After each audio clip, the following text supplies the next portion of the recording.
Marwari media आप देख रहे हैं। आज है 17 सितंबर 2024 मंगलवार का दिन। हिंदू तिथि भाद्रपद माह की चतुर्दशी है। नजर डालेंगे आज की बड़ी खबरों पर। शुरुआत करेंगे देश की बड़ी खबर के साथ। बड़ी खबर, आज 17 सितंबर को प्रधानमंत्री नरेंद्र मोदी का जन्मदिन है। इस बरस पीएम 74 बरस के हो जाएंगे। उनके जन्मदिन के मौके पर गुजरात में जश्न का माहौल है। खास तौर से सूरत में पीएम के जन्मदिन की रौनक देखने को मिल रही है, क्योंकि यहाँ जनता को अलग अलग बर्थडे डिस्काउंट दिए जा रहे हैं। सूरत के रेस्तरां, होटल, कपड़े की दुकान, मिठाई की दुकान से जुड़े 2500 से ज्यादा व्यापारी अपने सामान पर 10 से 100% तक की छूट देंगे। तो वहीं अजमेर शरीफ दरगाह में शाकाहारी लंगर का आयोजन किया जाएगा, जिसमें लगभग 4000 लोगों को खाना परोसा जाएगा।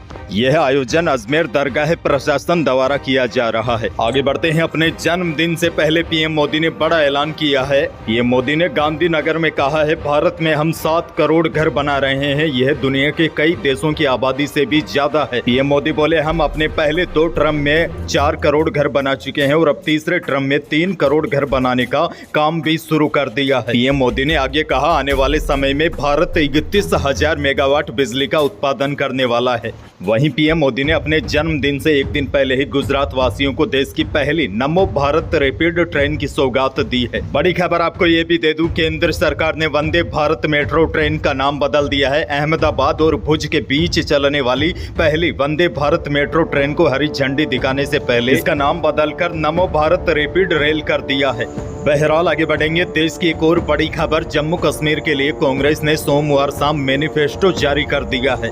बड़ी बात यह है, कांग्रेस के मैनिफेस्टो में जम्मू कश्मीर को राज्य का दर्जा वापस दिलाए जाने की बात कही है। वहीं पूरे मैनिफेस्टो में आर्टिकल 370 का जिक्र नहीं है। इसके साथ ही पार्टी ने भूमिहीन किसानों को हर साल 4000 रुपए की अतिरिक्त आर्थिक सहायता देने और बेरोजगार युवाओं को 1 साल तक हर महीने 3500 रुपए का बेरोजगारी भत्ता देने का भी ऐलान किया है। वहीं कांग्रेस पार्टी ने वादा किया है कि गरीब परिवारों को मिलने वाले 5 किलो राशन को बढ़ाकर 11 किलो किया जाएगा। इसके अलावा महिला सम्मान योजना के तहत आर्थिक रूप से कमजोर परिवार की मुखिया महिला को हर महीने 3000 रुपए की सहायता देने का ऐलान किया गया है। आगे बढ़ जाते हैं। राजस्थान से बहुत बड़ी खबर, भजनलाल सरकार 17 सितंबर यानी कि आज से प्रदेश में मुख्यमंत्री रोजगार उत्सव और स्वच्छता ही सेवा अभियान आयोजित करने जा रही है। इस अभियान के सफल क्रियान्वयन और आम जनता को इससे जोड़ने के लिए मुख्यमंत्री भजनलाल शर्मा ने सभी प्रभारी मंत्रियों को अपने अपने प्रभार वाले जिलों में 17 सितंबर को दौरे पर रहने के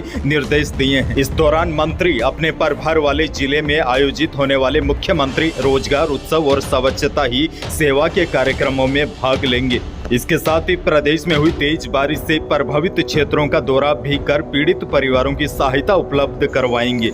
एक और बड़ी खबर, राजस्थान में पेट्रोल डीजल की कीमतों को लेकर सियासत फिर से शुरू हो गई है। कांग्रेस सरकार में पेट्रोल डीजल की कीमतों पर जीएसटी नहीं कम किया गया था, जिससे पेट्रोल डीजल के दाम नहीं घटाए गए थे। वहीं उस वक्त बीजेपी ने इसका खुलकर विरोध किया था, लेकिन अब बीजेपी की सरकार है, उसके बावजूद भी पेट्रोल और डीजल के भावों को लेकर कोई खास राहत नहीं मिली है। इसको लेकर अब पूर्व मुख्यमंत्री अशोक गहलोत का कहना है कि कच्चे तेल की कीमतों के अनुरूप पेट्रोल डीजल के दाम कम किए जाए तो 10 रुपए पेट्रोल और 8 रुपए डीजल के दाम कम हो सकते हैं। आगे बढ़ जाते हैं। राजस्थान से एक और बड़ी खबर, कांग्रेस प्रदेश अध्यक्ष गोविंद सिंह डोटासरा ने भजनलाल सरकार पर किरोड़ी के मुद्दे पर हमला बोला है। डोटासरा बोले, जापान कोरिया कहां संभालेंगे, इनसे एक किरोड़ी नहीं संभल रहा है। डोटासरा ने कहा, कल मैं और किरोड़ी लाल साडू बन गए हैं। गोलमा देवी यानी कि किरोड़ी लाल मीणा की पत्नी और मेरी पत्नी सुनीता डोटासरा को आपस में बहन बना दिया। डोटासरा ने कहा, साडू मैं इसलिए बना हूं क्योंकि किरोड़ी भी यही चाहते हैं कि दिल्ली से आई पर्ची की सरकार है, इसकी पर्ची पलटनी चाहिए और गोविंद डोटासरा भी यही चाहता है।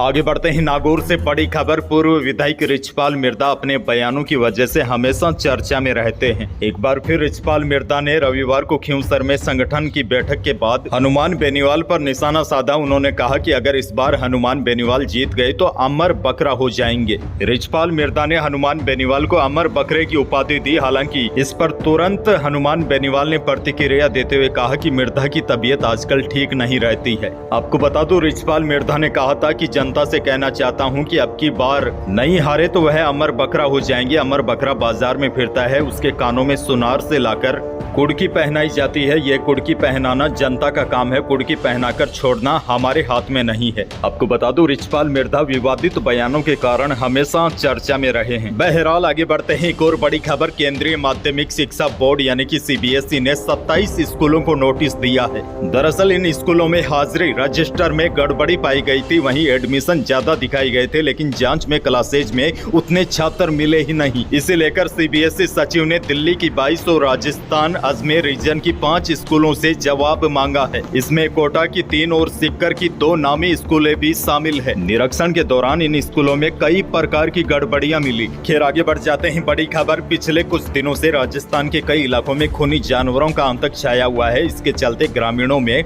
डर का माहौल है। ऐसा ही एक ताजा मामला डीग जिले के सीकरी गाँव से सामने आया है, जहाँ एक व्यक्ति पर खूंखार जंगली जानवर ने अचानक हमला कर दिया, जिसकी वजह से इलाके में डर का माहौल है। सीकरी ग्राम पंचायत जलालपुर के निकट गांव मालीवास में अपने ही खेतों में काम कर रहे एक युवक पर खूंखार जंगली जानवर ने अचानक हमला कर दिया, जिससे वह संभल नहीं पाया और जानवर ने उसके चेहरे पर हमला कर दिया और उसके होठों को चबा डाला। युवक की पहचान मालीवास निवासी रिंकू के रूप में हुई है। जानवर के हमले से पीड़ित जैसे तैसे बचकर निकल कर आया। घायल अवस्था में उसे अस्पताल में भर्ती कराया गया है। साथ ही में वन विभाग की टीम को घटना की सूचना दी गई है। टीम के पहुंचने पर ग्रामीणों ने उन्हें बताया कि रिंकू पर किसी भेड़िए ने हमला किया है। इस पर टीम ने मालीवास के जंगलों में काफी छानबीन भी की, लेकिन टीम को भेड़िया नहीं मिला। वैसे आपको बता दूं, राजस्थान में तो भेड़िए का यह मामला पहला ही सामने आया है, लेकिन यूपी में भेड़ियों का आतंक अब की बार काफी देखा गया। वहां पर 50 से अधिक गाँव में भेड़ियों का आतंक जारी है।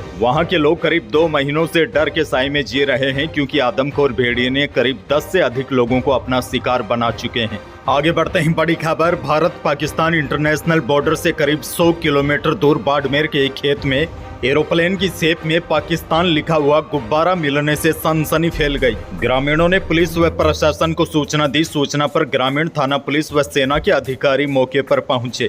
गुब्बारे को कब्जे में लेकर जांच शुरू कर दी है। संभवतः गुब्बारा हवा में उड़ता हुआ बॉर्डर के इलाके में पहुंचा होगा। गुब्बारे पर अंग्रेजी में पाकिस्तान इंटरनेशनल एयरलाइंस लिखा है, वहीं उर्दू में भी कुछ प्रिंट है। गुब्बारा इतनी दूर तक कैसे पहुंचा, इसको लेकर पुलिस व सेना की टीम जांच में जुट गई है।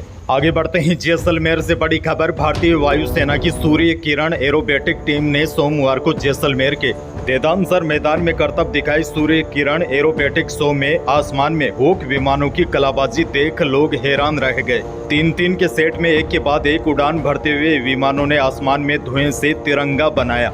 आगे बढ़ते हैं, आपके लिए एक और बड़ी और काम की खबर। लगातार तेजी पर सवार सोना और चांदी सोमवार को नई ऊंचाई पर पहुंच गए। जयपुर सराफा बाजार में चांदी 1100 रुपए उछलकर 91,000 रुपए प्रति किलो रही। वहीं शुद्ध सोना यानी कि 24 कैरेट सोना 300 रुपए बढ़कर 75,650 रुपए प्रति 10 ग्राम पर रहा और 22 कैरेट सोना यानी कि जेवराती सोना भी 300 रुपए तेज होकर 71,100 रुपए प्रति 10 ग्राम पर पहुँच गया। वहीं देखिए, मंडियों के भाव की बात करें तो नोखा की मंडी में 16 सितंबर को इसबगोल बिकी है न्यूनतम 11,500 रुपए और अधिकतम 13,400 रुपए। जीरे का भाव रहा है अधिकतम 23,500 रुपए। वहीं सरसों अधिकतम 5900 रुपए प्रति क्विंटल बिकी है। वहीं नोखा की मंडी में मूंगफली का भाव अधिकतम 5100 रुपए रहा। आगे बढ़ जाते हैं, मौसम से जुड़ी बड़ी खबर। राजस्थान में पिछले 3-4 दिनों से मानसून कमजोर पड़ गया है। हालांकि आज यानी कि 17 सितंबर को प्रदेश के कई भागों में एक बार फिर बारिश की संभावना बन रही है। मौसम विभाग के अनुसार 17 से 19 सितंबर तक भरतपुर, कोटा और जयपुर संभाग यानी कि पूर्वी राजस्थान में एक बार फिर बारिश की गतिविधियां शुरू हो सकती है। और बड़ी बात यह है, मौसम विशेषज्ञ इसे मानसून के सीजन की आखिरी बारिश का दौर मान रहे हैं। मौसम विभाग ने कहा है कि 18 सितंबर को भरतपुर और जयपुर संभाग के कुछ भागों में भारी बारिश भी हो सकती है और पश्चिमी राजस्थान के अधिकांश भागों में। वैसे तो अब मौसम साफ रहेगा, लेकिन इस सिस्टम का असर हो सकता है शेखावाटी और बीकानेर संभाग में कहीं कहीं पर देखने को मिले। ऐसे में 18 और 19 सितंबर को शेखावाटी क्षेत्र व बीकानेर संभाग में भी कहीं कहीं पर मेघ गर्जन के साथ हल्की बारिश की संभावना है। आगे बढ़ते हैं, देश की एक और बड़ी खबर। अरविंद केजरीवाल आज शाम 4:30 बजे एलजी से मिलेंगे। इससे पहले 11 बजे विधायक दल की बैठक भी बुलाई गई है। अरविंद केजरीवाल आज सीएम पद से इस्तीफा देंगे। केजरीवाल के इस्तीफे के बाद सूत्रों के मुताबिक आतिशी, कैलाश गहलोत, गोपाल राय या फिर सौरभ भारद्वाज और सुनीता केजरीवाल में से कोई एक मुख्यमंत्री बन सकता है। अच्छा, बड़ी खबर आपको ये भी दे दूं, 5 अक्टूबर को हरियाणा में वोटिंग है। राज्य में कांग्रेस ने आपके साथ गठबंधन नहीं किया है, इसलिए फिलहाल केजरीवाल का पूरा फोकस हरियाणा में चुनाव प्रचार पर है। यही थी आज की बड़ी और महत्वपूर्ण खबरें। वीडियो को लाइक करना बिल्कुल न भूलिए और चैनल पर नए हैं तो सब्सक्राइब जरूर कीजिए ताकि आप अपडेट रहे बड़ी और काम की खबरों से। धन्यवाद।